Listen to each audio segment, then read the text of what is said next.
telah menghantam berbagai aspek kehidupan manusia.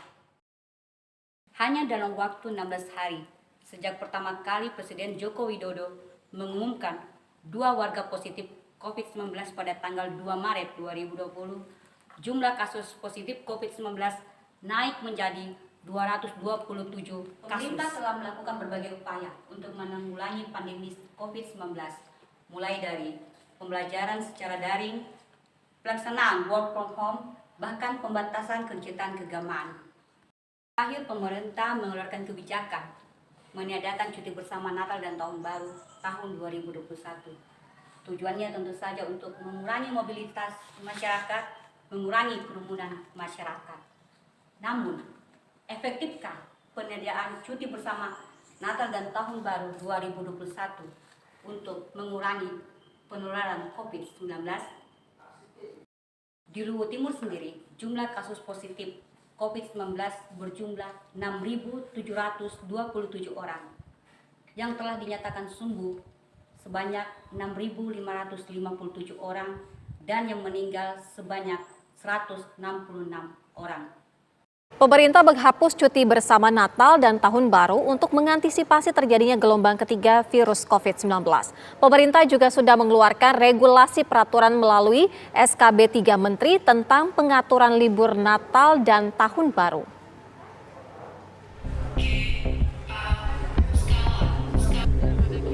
Pemerintah terus berupaya mencegah terjadinya gelombang ketiga virus COVID-19. Salah satu upaya dengan menghapus cuti bersama Natal dan Tahun Baru. Sebab libur Natal dan Tahun Baru selalu diikuti dengan mobilitas masyarakat yang tinggi.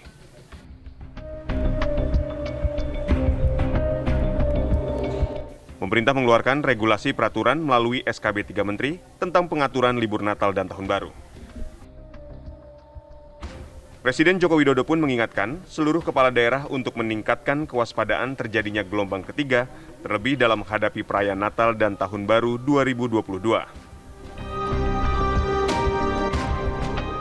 Semua provinsi, semua kabupaten dan kota harus mengingatkan warganya agar Natal dan Tahun Baru ini lebih baik tidak bepergian kemana-mana.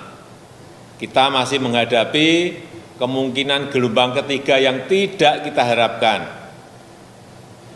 Dan peran para gubernur, bupati, wali kota, peran Pangdam, dan Rem dan Dim, peran Kapolda dan Kapolres dalam mensosialisasikan ini sangat penting sekali, sehingga kita harapkan Natal dan Tahun Baru bisa kita kelola dengan baik, karena hampir semua epidemiolog takut bahwa yang memicu gelombang ketiga nanti ada di Natal dan Tahun Baru. Dan saya harapkan semuanya dirancang, direncanakan secara detail sesuai dengan kondisi masyarakat setempat, menghargai norma-norma yang ada, tetapi sekali lagi tetap sesuai dengan protokol kesehatan, dengan gas dan rem yang dinamis, selalu waspada, siap siaga, cepat bertindak, itu yang terus harus kita jaga. Penghapusan cuti bersama di masa liburan Natal dan akhir tahun diprediksi akan kembali menghantam industri pariwisata tanah air.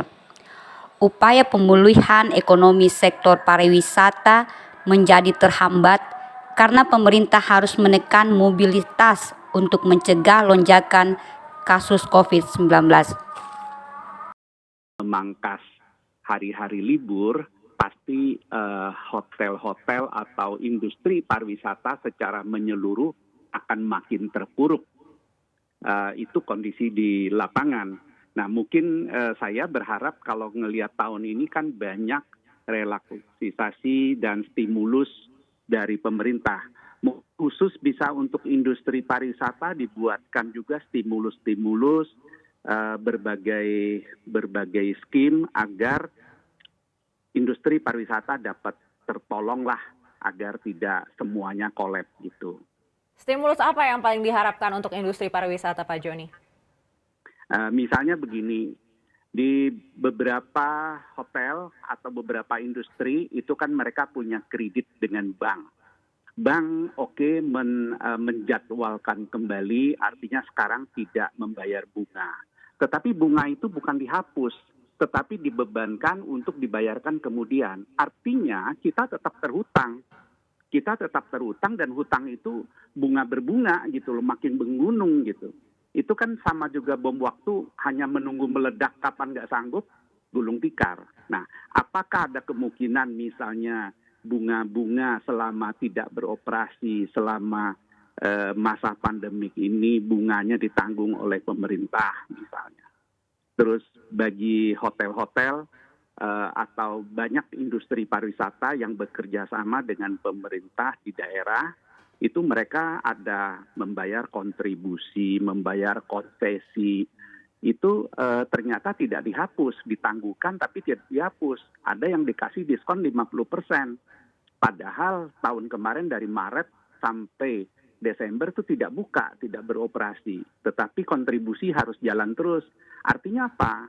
Itu akan tetap menjadi terhutang. Akan hutang kepada pemerintah yang nanti suatu saat utang itu akan ditagihkan kembali. Padahal kondisinya belum penuh industri ini. Kondisinya belum pulih, belum kembali beroperasi. Tapi utang itu akan tertumpuk terus. Penghapusan cuti bersama Natal dan Tahun Baru akan berjalan efektif apabila disertai dengan aturan mobilitas yang diperketat dengan tetap mengedepankan protokol kesehatan. Semua agen perjalanan harus melakukan vaksinasi kepada semua pekerjanya. Pengelola fasilitas publik harus memastikan upaya preventif penularan kasus dengan melakukan screening terhadap pengunjung dan memastikan agar semua pengunjung yang masuk telah melakukan vaksinasi. Bahwa di Taman Wisata Candi Prambanan menyediakan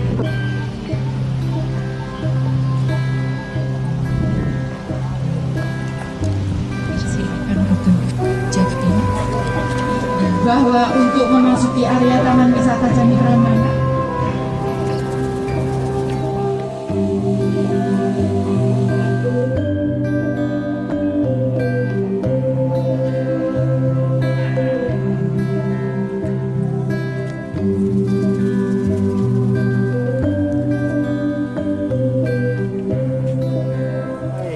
kalau sekarang itu juga tidak terjadi klaster, harapan saya nanti di tahun baru mungkin kondisinya akan lebih baik. Tapi kalau terjadi klaster, ya mungkin kita akan memperketat di tahun baru.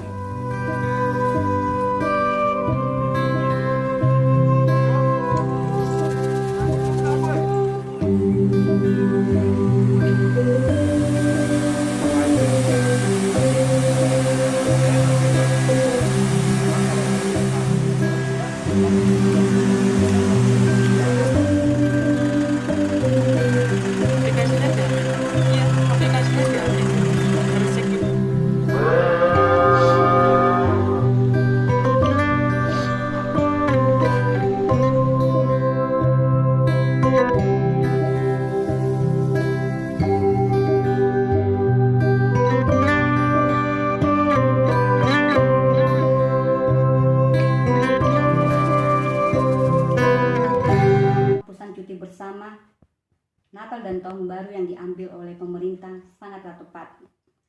Sebab gelombang baru penularan COVID-19 selalu menghantui di setiap musim liburan. Namun, agar lebih efektif, pelaksanaan penghapusan cuti bersama harus dibarengi dengan pengaturan mobilitas penduduk. Aturan protokol kesehatan di tempat wisata harus diperketat. Penghapusan cuti bersama Natal dan Tahun Baru harus juga dibarengi dengan pemberian sanksi kepada para ASN yang melakukan perjalanan mudik ataupun liburan di masa Natal dan Tahun Baru. Dan akhirnya, Pengendalian terhadap kesehatan dan pertumbuhan ekonomi seperti sebuah kendaraan. Kita harus tahu kapan melakukan pengereman dan kapan injak gas. Terima kasih.